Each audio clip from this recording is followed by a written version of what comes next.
No, I was asking the mic people. Unless you people have control of it. We can gain control. Right. Okay, I guess going back to, hey, Tech, is this mic working at all? What? They're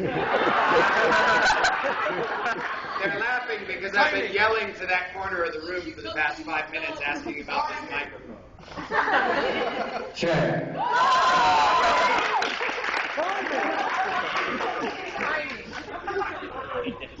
That scared me. Oh no. Fetch, Tina, fetch. That was the joke I was going to make like 12 minutes. How do you still control the heartless one here? It's never too soon. Never too soon.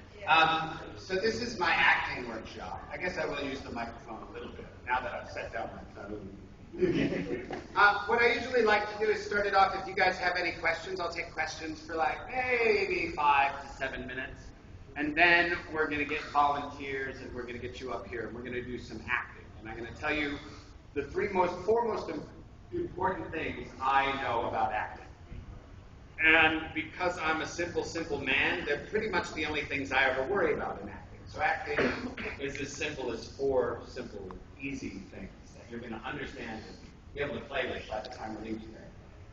So let's start with some questions. Anyone have any questions? Yes, boy. After acting workshop at Oxfam over a year ago, you talked about you were going to go into your hotel room and make a video. God, I never made a video. I tried. I failed. Thank you. I'll have to do that. I'm doing that tonight. Yeah, right. After your research time cube. Damn it. Okay, workshop canceled. Thanks. I have to go make a video.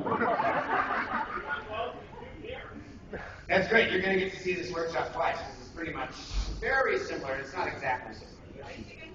Oh, all right. Good threat right there.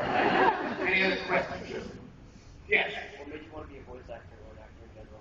A guy named Brad Jackson made me want to be a voice actor, and an actor in general. Brad Jackson was a member of my theater company. We had an improv group, and he said, "Hey man, they're auditioning for Dragon Ball Z over at this bank building in North Richland Hills." I was like, "That sounds like a scam." And he was like, "No, it's not. You should go audition." And so I made an appointment to go audition, and this guy came out, "Hey, come on in here, let's see your audition." But that's my Chris Sabat imitation. I do the worst Chris Sabat. I do the worst impressions in general. Okay, come on, audition. And he gave me this character to read, Garlic Jr., and I was like, "Oh, he's short and blue. He should sound like this." Dropped a piece of apple. Pick it up with your toe. Pick it up with my toe? What will you give me if I pick it up with my toe and eat it? Damn, that would have been awesome. I mean, my feet are actually pretty clean. So I auditioned because I just showered. But now I'm walking barefoot in a convention room. Probably not clean anymore. So, Brad Jackson, where was I? Oh, Garlic Jr. And then after that, I got Android 17, and then EA from Yu Yu Hakusho, and then it just started growing from there. But to answer this first part, I became an actor because my brothers had given me a verbal agreement, which is a verbal contract, according to entertainment law, that I would be in their remake of The Empire Strikes Back in 1981, that we were filming on 8mm, and the cardboard R2-D2 that was supposed to house a human would house me. And so they broke this verbal contract and cast Webb Tilney as both Yoda and R2-D2, and on the day of filming, left me at home, crying, like a baby. Meaning I had also pooped my pants. And so my brothers, we used to make films, and we started, like the big thing around the dinner table was always to make jokes and use different voices. The phone would ring, and it would always be who could pick up. Yes, hello, this is very good to hear from you. Whoever can do the silliest voice when picking up the phone, because sometimes home life isn't the happiest place, and it's up to goofy people to make home fun again. So that was always our job. So that's really where I became an actor, with my brothers around the dinner table, telling jokes. We used to play charades, and so that's where the acting started, and that's where I sort of reside as an actor. People always want to think you want to go somewhere, you want to do something, but I was as happy playing charades with my family as I was doing any of the theater work I've done. So it's a great profession to pursue if you don't mind total and complete rejection 99% of the time.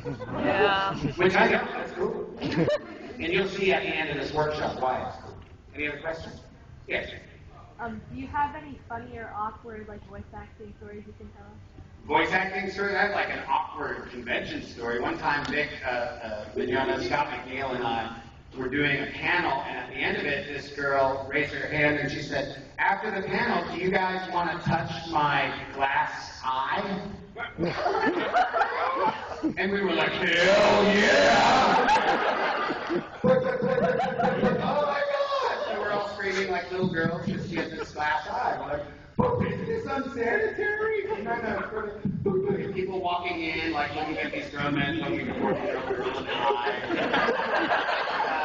So that was kind of awesome and awkward. Awesome, if you will. Yes. What reasons would you have to turn down a job? There was a period of about 6 years where I was a principal of a Catholic pre-K through 8th grade school. And during that time, they were recording a show called Speed Grapher. I don't know if you know Speed Grapher. Oh. I don't know it, but apparently even the directors of Funimation, I was like, "Hey, I heard there's a new show." And they're like, "You don't want auditions for it. At least not using your real name." And I was like, "Oh, okay." So I had an obligation when I was working for this institution not to do jobs that would reflect poorly on the institution, because you just really don't want a third grader coming up to you and going, "Why do you have tentacles, Mr. Huber?" Oh. Don't get off the internet. This was back before the internet was. No, I guess there was internet then. Yeah, there was. Wow, I'm really old. Oh, that's funny, is it? So I'll turn down a role for that reason. I will turn down a role for not, like, if it doesn't represent, I'm in a lucky position now that I don't get to do whatever I want to do. There's a certain amount of I have to pay the bills. So there's some roles, for TV shows or something, that I don't necessarily, support the message of the TV show. But mostly the message is innocuous. It's a message of, stare at this and waste your brain. I'm okay with that. But if there's shows that are like, we're doing evil with our philosophy, I will say no to them. And I'll say no to companies and commercials and industrials that I don't agree with. Sometimes there was one time I was close to a commercial for a company I really didn't like, and I thought I would go in there and just make the crappiest commercial I could make. Just make it as hard for them as I can. Be on set and be like, "It's hard to read these lines," and just waste a whole day of their time, and then be like, "Monsanto sucks," and walk off set. But agents don't like that. They get mad at you. Any other questions? Yeah. So is your whole family actors? No, I'm the only actor in my family. Oh, that's cute. Yeah. It looks like some of my children, a couple of my children might be actors. I have 6 children. No. I know it's like a car wreck when I say that. People are like, "Ooh." 2 things colliding. Don't you know what causes that? When a man and woman love each other very much, very much, and then they have sex. A stork comes. That's your lesson for today, yes.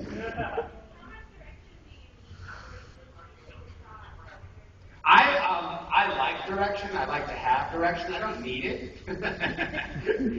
I've learned to pace myself creatively with the other creatives around me so that I can have a strong personality at times. I've learned to sort of sit back and listen to the other people around me because there's a lot of good ideas and creativity that come out of it, but I don't need any direction. You could put me in front of it doesn't matter whatever group it is to tell me to work as an actor or speaker or whatever. And I'll give it a shot, man, because one of the number one things that we're going to talk about in this workshop is I'm not afraid to fail. I think failure is the number one thing you have to go for in life. Like, you have to go out and fail. There's not, people a lot of times don't do something because they think, oh, if I do that, I might fail. I mean, whether you want to be a brain surgeon or a welder or an actor or a rock star or a rock collector, I don't know. It doesn't matter. A lot of people stop themselves from whatever they think their dream is because they're afraid to fail. And the real truth, and this is what I'm here to tell you, is that not only can you not avoid failure in anything you want to do, but like you have to. That's like the price of admission to anything you want to do. You have to fail at it first. And guess what? Failing is really easy. Like when you say, oh, it's hard to become an actor. Oh, it's hard to be a musician. No, it's not. The first step is really easy. Go out and fail at it. And if you can go fail at something quickly, the quicker you can fail, the quicker you'll be on to the next step when you succeed. The key is to pick yourself up after failure and then go fail again. You just have to get really comfortable with failing over and over. And in acting, we have a process for it. There's a process for continued failure before success. It's called rehearsal. You step into rehearsal, and all you're doing is practicing trying to get it right. You just fail over and over again until you get it kind of right, and then they stick you on a stage, and you do it wrong again, and then they give you costumes, and it makes you feel awkward. Then they put an audience in front of you, and you fail again some more. And then they have opening night. They don't have opening night the first day of rehearsals, because that's your time to fail. But people don't think of that when they apply to any other part of their lives. You have to go fail at something in order to succeed. I forget why I started with that. But it doesn't matter. Any other questions?